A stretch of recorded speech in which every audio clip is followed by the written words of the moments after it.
В эфире новости спорта. Здравствуйте. Российские гимнастки стали вторыми в командном многоборье на чемпионате мира, который проходит в немецком Штутгарте. В составе команды выступали Ангелина Мельникова, Анастасия Агафонова, Александра Щеколдина и Дарья Спиридонова. Бронзовые медали завоевали итальянские спортсменки. Победы же праздновала команда США. Для американки Симоны Блайс эта медаль чемпионата мира стала 21-й в ее карьере, что является рекордом среди гимнасток. Она обогнала россиянку Светлану Хоркину, в активе которой 20 наград. Итоги мирового первенства будут подведены 13 октября. Министерство спорта России предоставило Всемирному антидопинговому агентству объяснение по вопросу возможных манипуляций с базой данных Московской лаборатории за 2012-2015 годы. Об этом сообщает ТАСС. Отмечается, что ответ Министерства спорта сначала проанализируют ВАДА и независимые эксперты. Результаты будут переданы Комитету организации по соответствию, который в свою очередь представит исполкому ВАДА рекомендацию относительно РУСАДА. Сообщается, что срок для рассмотрения ответа не установлен, однако ВАДА проведет анализ максимально быстро. Игроки женской сборной России обратятся к Всероссийской Федерации волейбола с просьбой оставить Серджио Бузата на посту главного тренера. Об этом заявила игрок национальной команды Наталья Гончарова. В сентябре этого года итальянский специалист был назначен исполняющим обязанности главного тренера после ухода из команды Вадима Панкова. Руководство Федерации поставило перед Бузата задачу попасть в тройку на Кубке мира. Команда достигла этой цели, став бронзовым призером турнира.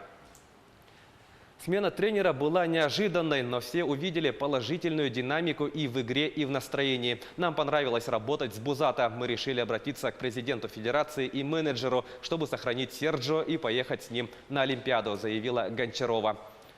Хоккеисты московского ЦСКА на своем льду со счетом 4-1 одержали победу над хабаровским «Амуром» в матче регулярного чемпионата КХЛ. В составе армейцев точными бросками отметились Иржи Секач, Сергей Калинин, Алексей Марченко и Максим Шалунов. Единственную шайбу у гостей забросил Томаш Загорна. ЦСКА вышел на первую строчку турнирной таблицы западной конференции, набрав 25 очков в 15 матчах. «Амур» идет 10-м на Востоке, имея в активе 11 баллов в 14 встречах. В следующем туре 11 октября ЦСКА в гостях сыграет с казанским «Акбарсом», а «Амур» днем ранее на выезде встретится с омским «Авангардом».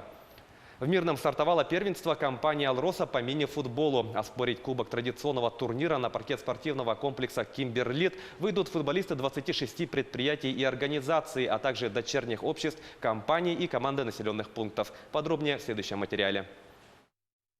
В 27-й раз футболисты алмазной компании выявляют сильнейших. Первенство «Алроса» по мини-футболу началось с матчей высшей лиги, где традиционно за первенство борются 10 команд, которые стали лучшими по результатам прошлого сезона. Есть уже сенсации. В этом сезоне у нас играет 10 команд, 3 новичков. И вот одни из новичков, это у нас команда «Алмаз Молодежь», сегодня преподнесла сюрприз, обыграв команду сильную из Ленска, «Спарта Трансгаз». Центральным матчем первого дня чемпионата «Алроса» по мини-футболу стала игра между командами специализированного треста «Алмаз Автоматика» и «Рудника Интернациональный». Она закончилась со счетом 4-4, ничья. Планы на игры были серьезно отыграть с каждым из спортсменов. В «Алмаз Автоматике» есть очень сильные лидеры, которые в атаке могут делать в одиночку игру. Поэтому хотели играть командно, чтобы все зоны перекрыть и использовать моменты, которые получатся. Игры высшей лиги первенства продлятся до апреля месяца. Матчи будут идти в 3 круга, то есть команды между собой сыграют 3 раза. Первая лига чемпионата стартует 19 октября, где за первенство будут бороться 16 команд. Анна Винокурова, Илья Засухин, Роман Ларин, Артур Голиков, телеканал «Алмазный край».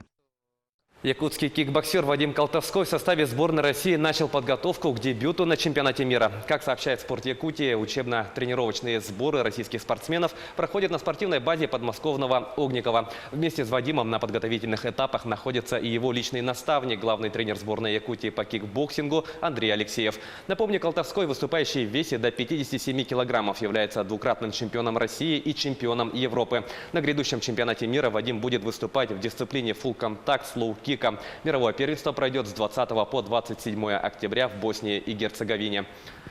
К этому часу это все спортивные новости. Мы продолжаем следить за событиями в жизни регионального и всероссийского спорта.